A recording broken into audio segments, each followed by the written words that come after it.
I'm sure that what you all heard right now, it must have reminded you that true value creation happens not just when we are investing, but also when we are investing with intentions. And we have a thought in our mind that's not just in market, but beyond that. It's now time that we move on to the next segment. And to take the next segment forward, I'd like to invite on stage Mr. Jatin Trivedi, Managing Partner, Vijay Trivedi and Company, to please join us here on stage. Good afternoon, everyone. May I request Yash, my colleague on the board, to come on the stage. May I request Yash to accompany Vijay. May I request you to be on the stage as well, please. Thank you. Namaskar. And a very good afternoon to all of you here in the hall. It is my privilege to welcome you all on this session on the TiE Global Summit, a 10th TiE Global Summit at Jaipur, a platform that brings together entrepreneurs, innovators, investors, and leaders who are shaping the future of India and the world. At the TiE, we believe that the entrepreneurship does not grow in isolation. It flourishes when idea travels freely, market open up, trust is built across the boundaries, and innovation is respected globally. Today, India stands at the moment where all these forces are coming together. And that is what makes this conversation timely and important. When we speak of India's global movement, we are not only referring to diplomacy in the traditional sense. We are talking about how India is being perceived as an innovation-driven economy, how Indian founders are being taken seriously on a global platforms, and how capital, collaboration, and confidence are flow towards the Indian enterprises. For the TiE community, founders, startups, MSME, and the investors, understanding this global context is very essential. Because global positioning is ultimately shape the global opportunity.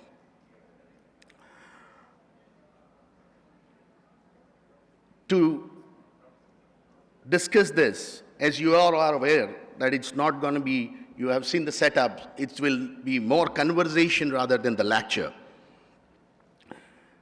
And who could be the most fittest person to discuss about the Indian entrepreneurs' global opportunity and the global diaspora?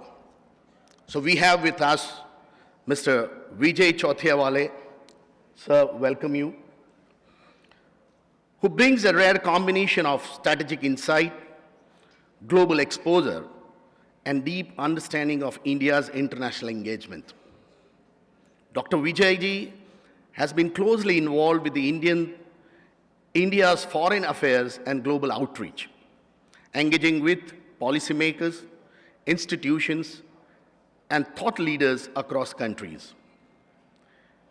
His perspective is particularly valuable because it goes beyond policy. It reflects how India's credibility, stability, and long-term vision are viewed across the globe by the global entrepreneurs and the world. We are honored to have you with us, sir, and I request Yash to welcome him with a flower. We're just giving the bouquet, right?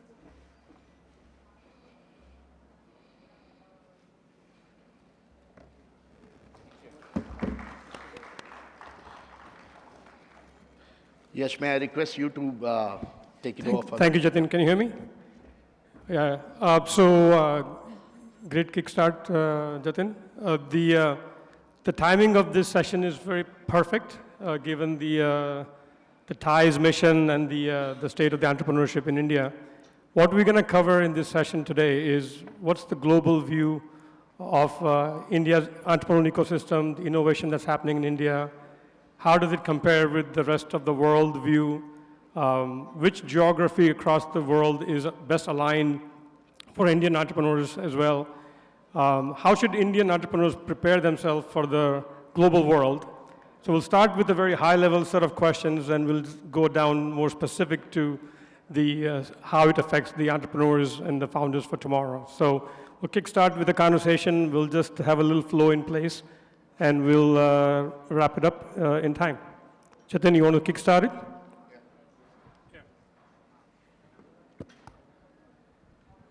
Thanks, Yash. In fact, before I pose a question to Sir, I would like to bring it to the notice of the audience that why this session has become more important is that we all three Gujarati connected are sitting on the dais to discuss about the global diplomacy.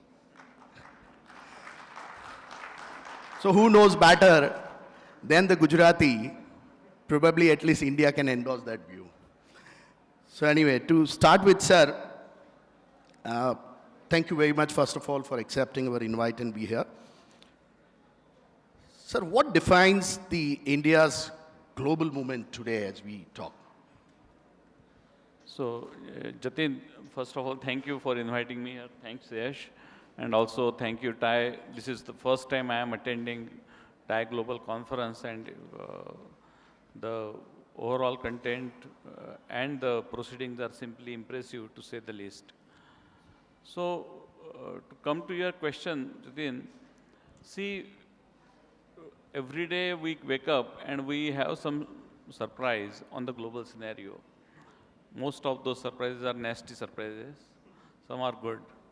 And in that, India stands out, maybe the only democratic country, because China is other country, but it's not democratic, that it has a stability, political stability, a policy stability, and several decisions that have been transformative to the lives of common people.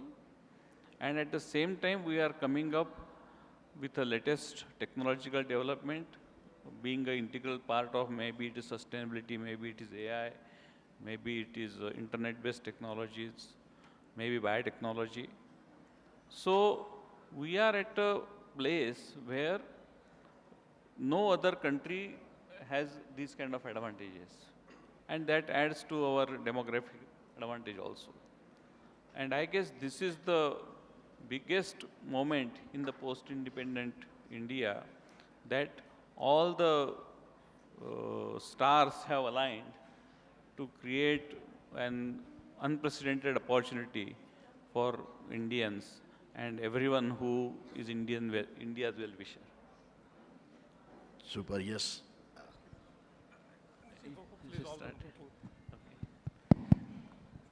Given your role and the exposure you've had across the globe, and I met this morning and you said you've been doing this since 2014, how do global countries and institutions and investors view India's innovation and entrepreneurial ecosystem? Like, what's their view of what's happening in India? I think in last 10 years, India is on the new wave of innovation at every level. So typically, innovation happens at three levels. One is, of course, at the individual level. Second is at the government level, and the third is at the business levels.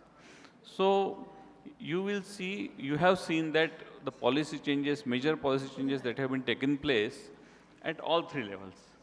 And that is the reason why so much enthusiasm is there as far as the venture VC ecosystem is concerned, startup ecosystem is concerned.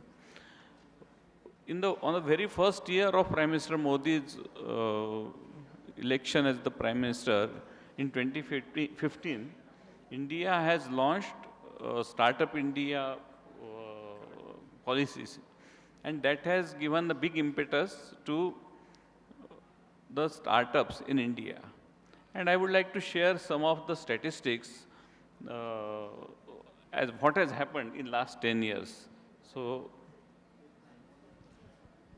in 2014, India had close to 350 to 400 startups. Today, the latest count is close to 160,000 startups. Wow. and that's a CAGR of close to 40% year on year. In the span of nearly decade, in the Global Innovation Index, the India has ranked up from 81st position to 39th position. So again, we have crossed enormous distance in that respect. We have now more than 100 unicorns that have been created in last 10 years. In 2014, there was none. VC funding has soared from 13 billion right now in 2024. It was only 3 billion or less than that in 2014. So from 3 to 30. Deals are going up by 40 to 45% year on year. And the number of biotech startups, because I am close to biotech, the number of biotech startups have gone from 50 in 2014 to 8,500 in 2024. So we are talking a massive transformation in India's innovation ecosystem. And I guess in addition to the policies and the encouragement by the government, credit also goes to a lot of young innovators who are now willing to take the risks, which is the very crux of any innovation. That yes, there will be failures, but we can do the things better in the next round. And that is a kind of animal spirit which Indian innovators are now working with. Quick follow-up. Is it also easier to do business now and start business now since 2014? How things have changed? Absolutely. Of course, there is, as you have seen in the previous session, still we need to do few things. We need to ease our laws and regulations. But India has actually abolished more than 1,500 laws which were designed during British days and still were continuing. Now self-certification is become a common thing. Lot of digital access is there, therefore transparency has increased. So this has definitely helped up in the entrepreneurial spirit of the country. So, sir, as far as I know, probably you have been with the government working for the BJP inside for the global diaspora. And I believe you are part of quite a few policy making discussions as well. So as far as the diplomacy improvisation is concerned, how the global players look at towards the Indian business houses, like Indian enterprise. Obviously, as I've heard from you, is that we have scaled up partner innovation, we have a startup numbers has increased. As far as the new enterprise is one aspect, but there are established players in the ground. And when the global people or the global enterprise look at towards them, how the diplomacy is improving that? Do you really see that the founders have been looked with a different perspective because of the status of the India has increased or something? I think we are very lucky that India it's one of the best possible brand ambassador in the name of Prime Minister Modi. So wherever he goes, he actually sells India and Indian story, which is very impressive, but many people are not aware of it. And therefore, this lack of awareness was there, and Prime Minister Modi has realized it, and he talks about it, especially even the small things to enhance transparencies to the technologies which have been now completely democratized, such as UPI, which we were talking that many other countries are now seeking that how they can have access to UPI platform. In fact, many developing countries, one of the European countries' ambassador was telling me where Indian tourists goes in the large number, that they are seriously thinking of implementing UPI for them, because then everyone doesn't have to carry their own local currency and then again lose money in the changing the currency from one to other. So directly we can use UPI. So lot of international communities are now thinking that how we can leverage not only to attract Indian tourists or Indian entrepreneurs, but also how to change the lifestyle of the local government or local population. And I guess that is the biggest success of last 10 years. So, sir, as we discussed today, my core activities around innovation and intellectual property. Yeah. So, my question would be something followed to that. Is that how do you see the importance? Because you have been, as I said, that you have been in connect with the global market, global entrepreneurs. How do you see that the innovation and intellectual property is shaping the Indian entrepreneurs for creating the competitiveness in the global market? I think, Jatin, you are the master in the field of IP, so I don't need to tell you.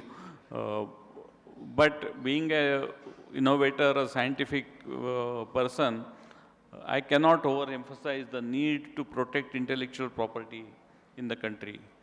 And we have come out in a big way from the process-based patent regime to the product-based patent regime. And for the audience, you may not be knowing that in 2024 alone, in 1 year, Indian Patent Office has issued 1 lakh patents, 100,000 patents, which is a kind of a record by itself. Because there was also a lot of backlog. See, and that has been overcome in a great way. But Indian IP law also has some safeguards. And one of the biggest safeguard, I think, is in form of section 3D of the IP law, which doesn't allow to evergreen the patent so that the competition, the cost-effective competition cannot be launched. So I think India has a very good balance of IP laws versus the protection of the consumers, and Indian system is taking care of it. Of course, over a period, there will be few more changes, I am sure about it, as the technology grows. But I want to emphasize again that IP is the backbone of any innovation, and India is fully aware of it. Thank you. So Vijayji, I know you have the advantage of seeing the other ecosystems around the world and what others are doing and learn from that. And so I'm just curious, like when you go and learn from others, like how do the global players and look at India's innovation system and the entrepreneurial system, and what stands out about what India is doing? I think before that, I would like to say that to an extent, Indian common people are still scared of failure. So fear of failure is still there in some section, which is less in especially the innovation ecosystem in say kind of where you are staying in Boston or in Bay Area, where people are ready to take enormous risks with knowing that the chances of success are less. We need to enhance that spirit in India. But saying that, for example, I just 2 weeks ago, I met a lot of very highly successful entrepreneurs in Bay Area who are of Indian origin over a dinner, and everyone has a multi-million dollars market cap. And some of them, they were saying that we cannot ignore India anymore. In fact, India becomes an integral part of their overall development, marketing, implementation strategy. Couple of them actually have told me that they are seriously thinking of listing their company in Indian stock market rather than going to NASDAQ, which is quite a surprise to me. So India has now come out with a very stable market, both for the from the financial aspect, from the marketing. And it is not only a market anymore, India. India is also now has become a great implementer and also great contributor to the technology. And that is, I guess, will be a maximum value addition. So that was outside in, but if you were to kind of look at which market is best aligned for India entrepreneurs, like if you were to go inside out, what comes to mind? Like which global market is currently best aligned with India's strengths in technology and innovation? I think India has an ability to create a very cost-effective technologies or cost-effective alternatives Correct. to the global technologies. And the classic example you have seen during COVID vaccines, that all Pfizer's and Moderna's of world were selling vaccine dose at $25, $30 in developed countries, while India vaccine was available in less than $2. And 90% of the population in India, 95% of the population received free vaccination. And with all due respect to, I can say that if India would not have produced such a massive number of vaccine doses, at least 30-40% of the world population would have remained without vaccine, because there was a question of affordability. Supply was, of course, Pfizer didn't have so much manufacturing capacity, but even if they would have manufactured, they would not have been able to, countries would not have been able to purchased it. So this vaccine story actually gives a tremendous confidence that we can create a technology which is not only world class, but also of affordable. And therefore, this affordability, wherever is an issue, India can pitch in. And of course, there are some high-tech technologies, such as defense technologies now. India is exporting defense equipments to multiple countries, including BrahMos missiles to Philippines, for that matter, which is a very advanced missile. So we are now slowly competing, even in those high-end technologies, in the global market.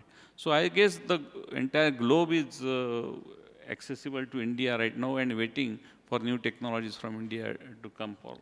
What would they have to do? I mean, certainly affordability, we are masters at it in India. They know that because of the volume and the scale at which we have to do things here. But outside of affordability, are there other areas you think that, I believe that they can do towards really making other markets more accessible, right, to them? This morning we talked a little bit about the user experience and the finishing of the projects and things. Some things we do very well, something we still need to do a lot better from that perspective, right? That could open up a lot more market if we found a way to fix those challenges. I am fully in agreement with you, so that in some of the processes and the systems also, we have long way to go to pick up the perfection, being a quality conscious and also affordable, because affordability, if it is coming at the cost of compromising quality, Right. then naturally it will not work. So having the world class products and services at the affordable prices That's a unique- will be yeah. the key point. Yeah. Very good. Good. So, sir, as we know that the government has putting up the all energy in creating the global image of India, and probably we have reached to a level where we can say that we become one of the fastest growing economy as well. Now, when you are looking from that government perspective, as I see that the government energy has translated and created a global image of the country. But are we successful enough in creating, because since I'm from the platform of a TiE, and TiE is one of the pillar is an investment, right? So I thought this will be more relevant. When you're sitting from the government perspective, if you look at to the, are we able to create a confidence into the global investors to invest into the Indian startup or Indian enterprises, which was probably a challenge a decade or two before? I would say that hurdle rate has definitely gone down in last 10 years as far as the foreign investors coming to India has gone. I am not saying the system is perfect, because there are of course the domestic sensitivities. For example, some sectors are still protected for the domestic industries and the domestic investors, including the defense for that matter. India also has a capacity to build its own technology. Sometimes it takes time, but also it gives enormous impetus for the local innovators, local manufacturers. So it is kind of a competition between how much we should borrow from outside versus how much we should develop it indigenously. And I guess this competition is going to be continued, which is very good because then both are on their toes. No one can take anyone for granted, themselves for granted. So in that respect, I would say that the FDI growth is substantial.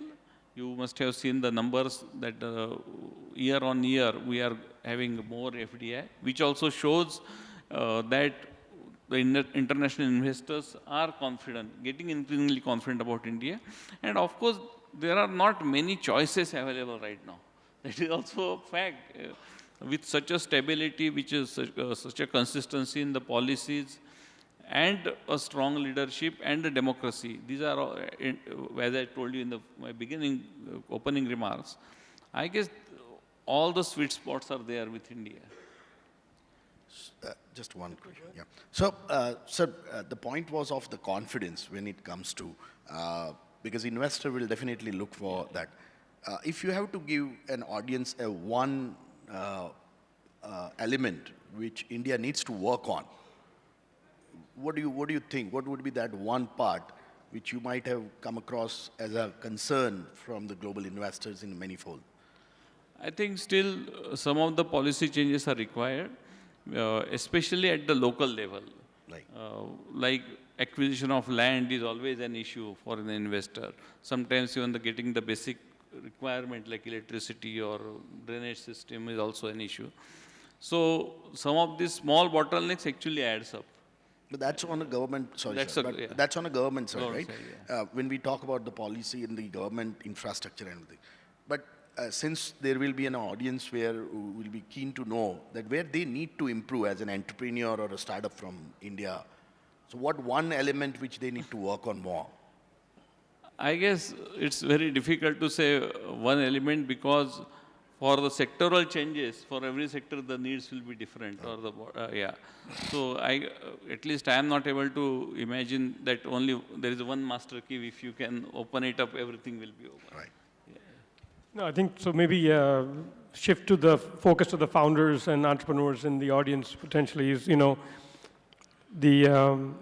from your perspective, what should Indian founders keep in mind while approaching global investors and institutions? Because that's really now opening up. The world is opening up to India. So if you're starting a company here or you're in the process already, what should they keep in mind as they start to approach potentially global investors and founders? Definitely, if there are parallel proposals, one coming from Bay Area and one coming from Bangalore, there will be some bias towards Bay Area for the international investors. It is still a fact because of the legacy. Correct. But therefore, we need to show to the global investors that our technology is as competitive as anywhere else or maybe superior, and the capability that we can execute the project on a timely basis. We talked about the timings, etc. in past. So I guess global investors will be looking for that how much, of course, financial returns is one part, but more equally important is the execution part. And we need to be very sure that whatever promises we are giving it to our prospective investors, we follow rigorously on this. One of the concerns, I know I'm part of the angel group in the US and people want to invest in India. One of the concerns that they have usually is that they want to invest only in later stage companies because they feel the diligence has already been done by somebody else because there's a fear of investing too early. I don't know if you have any thoughts on how that can be overcome so that, sometimes the early stage companies feel like they're getting left out because of the fact that nobody has invested in them and they kind of self-funded the company to a certain level, but now they can't get outside funds because there's no validation. Yeah, that criticality is always there because in India, as I have seen in past also, that you can get early stage funding and you can also get funding when it is close to commercialization. Right. What is still not there in adequate amount is the middle where when you have to create a prototype, where you have to do the field trials, etc. We require a lot of money. Part of it is also because of it used to be India's tax structure in past. I will give you a very classic example which I have quoted many places.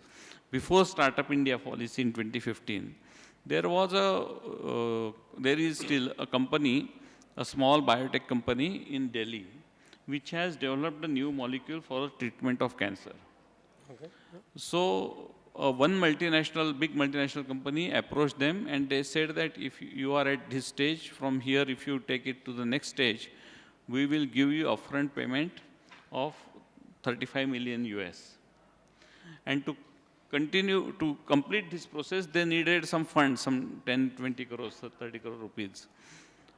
And they couldn't get it from anywhere. So they had to basically put their houses in the mortgage and get some well-wishers to raise this fund. They succeeded it. They got 35 million US on their bank account. Next day, they had to pay 30% capital gains tax. Oh, because of the newer valuation. Yeah. No, 35 million cash has come. So you have to. Yeah. It's a capital. It's a Capital gain gains. in It's the on the country. capital.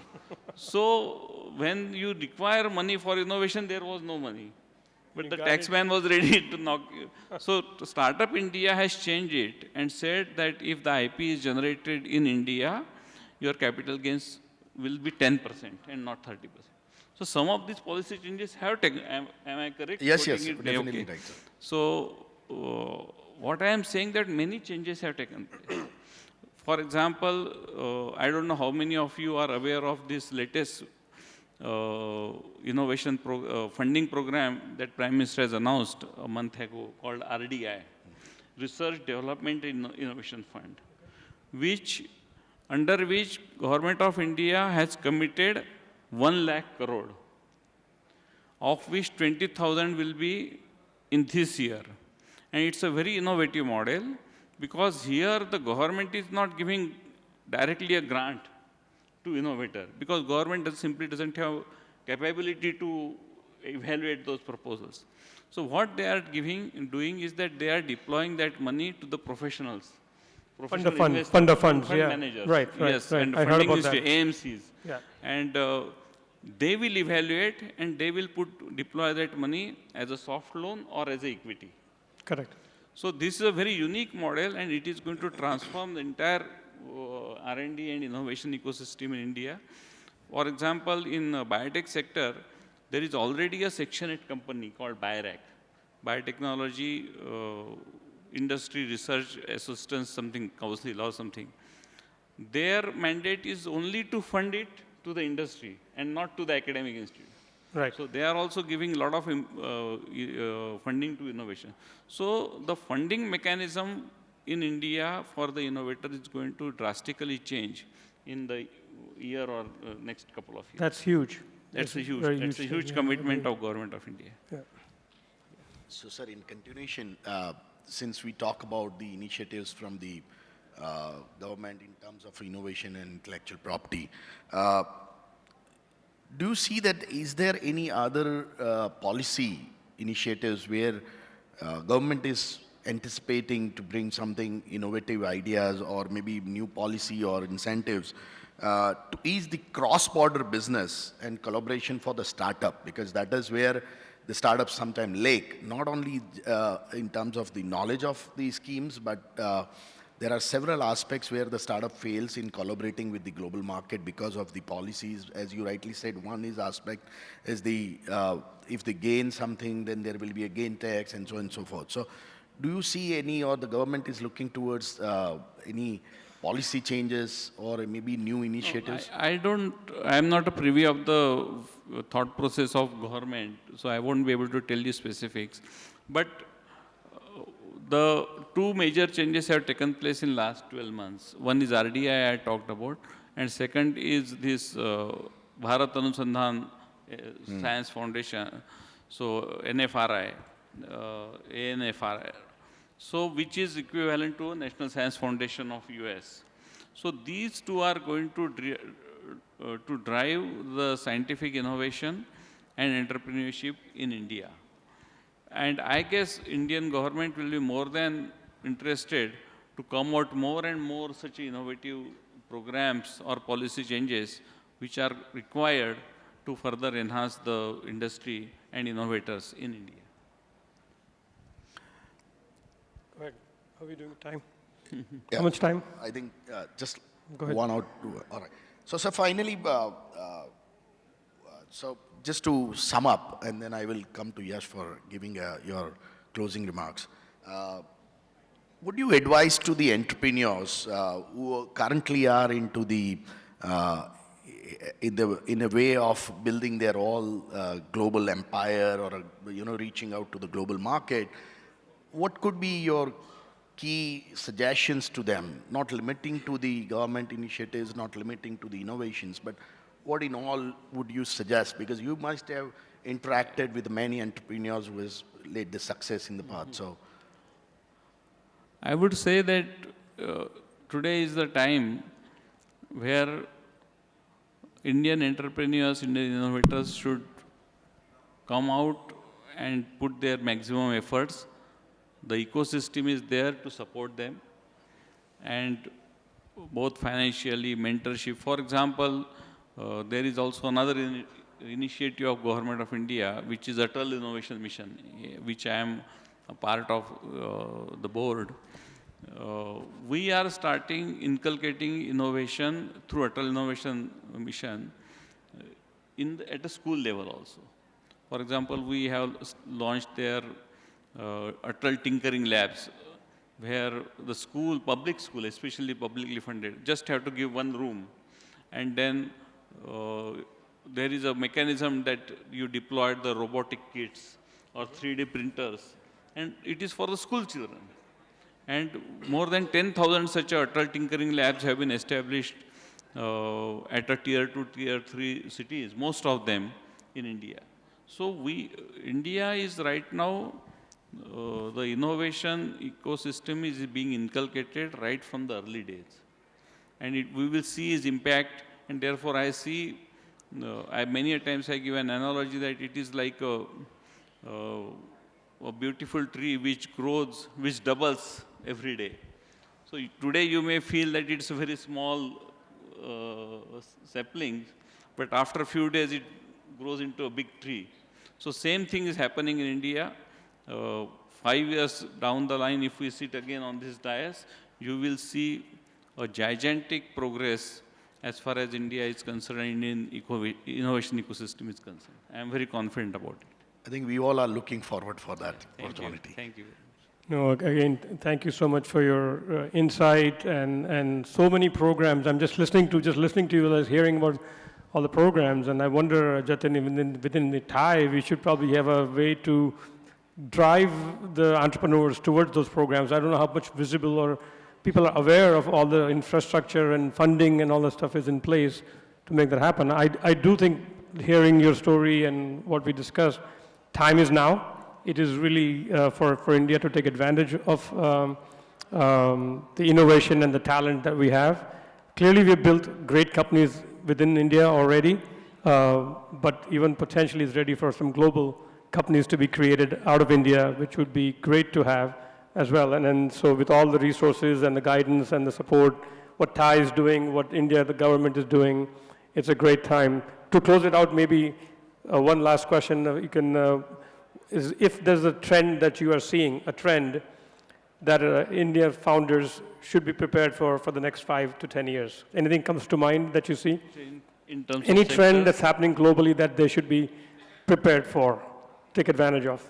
Means of course everyone will talk about AI, but in addition to that, I think, and maybe it is my bias, that healthcare sector is enormous opportunity because people's aspiration to have a quality health and again at an affordable price. India also has an issue of distance, and therefore a lot of new technologies and startups are investing in the digital health. So these are some of the, I would say that sunshine areas where we should focus on. Agreed. Thank you so much. Are we taking any questions? Yeah, we can Are have there any just 2 questions further in any case if there questions is. from the audience? Go ahead, please.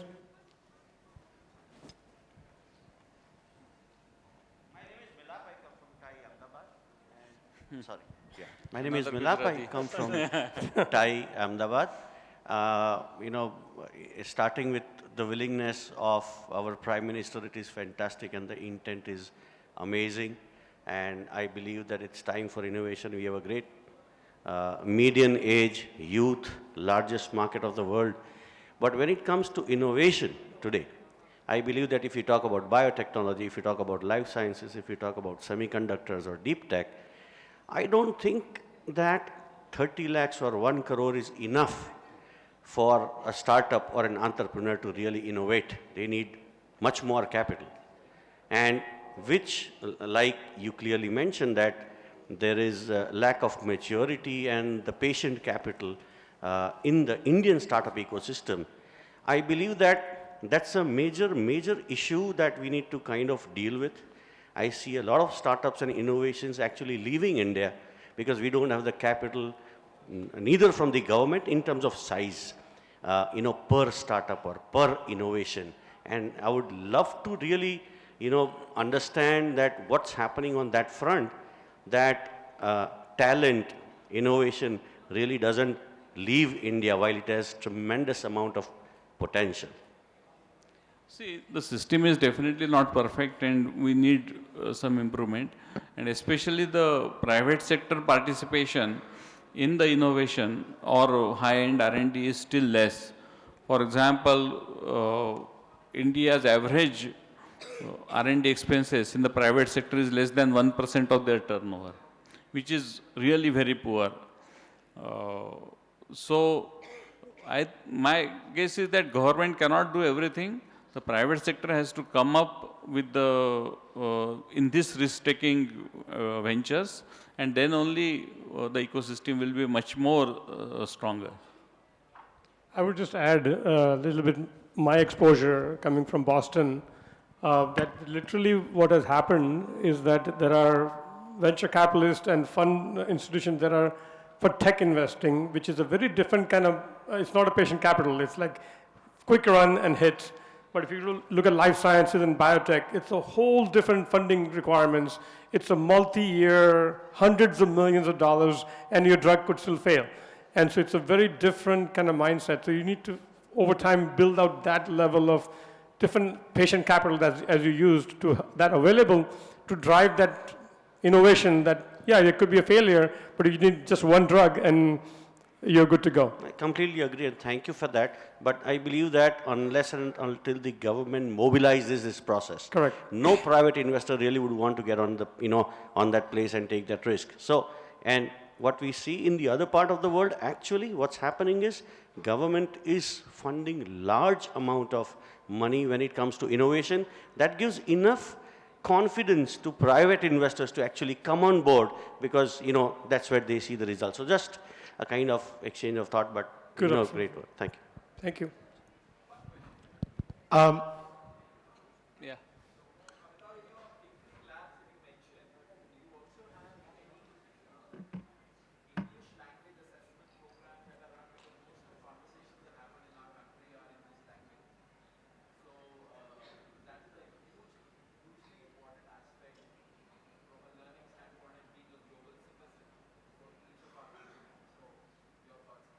No, Atal Innovation Mission has a very limited mandate. Therefore, they are not supposed to do everything. So, one of the mandate is to at least broaden up the vision of the school children as far as the new technology is concerned. And with that limited but very focused objective, these Atal Tinkering Labs are being established. And then there are, of course, the incubators are there, startup. There is a frugal innovation at a local level, Atal Innovation. You can go to their site and you will find a lot of this information. But for language, at least, it is beyond the mandate of Atal Innovation Mission. Hi, good afternoon. My name is Bhavin from TiE Ahmedabad. Thank you for sharing your insights and views of world from away from India. You did talk about the conversation with Indian founders, Indian origin founders from US, and you said that a lot of them were interested in India. So can you please share more conversations, what kind of questions you were asked, what kind of information you shared? Because a lot of times there is an interest, but are they really coming and investing that kind of resources to bring that innovation to India? Can you please share that? Miss, it was an informal conversation, therefore I won't be able to share you the details of it. But one thing I am increasingly finding out that they are seriously evaluating India, partly because of the changing geopolitical situation in the rest of the world, vis-a-vis that is in India, which is a stable and a peaceful democratic country with a huge demographic advantage. And therefore, they are seeing India beyond only market, being only market. And they are seeking India as a technology partner, as an investor, as uh, as a country where they can test their product or technology. So in many, many aspects, I cannot give you a specific example, though I have it because the conversation was kind of informal. But if you go there and talk to the young entrepreneurs which are in their 30s and 40s and ask them how they look at India, you yourself will be able to feel it. Okay, thank you very much. I hope the session was insightful. You're around here. How long are you here? Oh, you were, okay. All right. Thank you so much. So I will just Oh. say one line is that, guys, what I understand from the entire conversation is, though there are lines on the, as a form of boundaries at the, the country on the map, but the opportunity is global in today's age, right? And so as to take a one line for the entrepreneurs, I would just add last line is say, guys, visa may take some time, but your ideas will fly faster. So think on this line. It's a great one. Good way to add. I had one final question. Yeah, so I study in the US for my undergraduate, and a lot of my Chinese friends, they tell me that the government actively has plans for bringing people who are upskilled or like who develop their skills in foreign countries back to China and provide them with kind of the safety net for investment and innovation. Does India have anything like that in mind as we develop our investment proposals? Yes, there are some specific schemes there, but not at the scale which China has implemented, say, 10 years ago. And do we plan to change that? At least I am not aware of it. Right. May I request,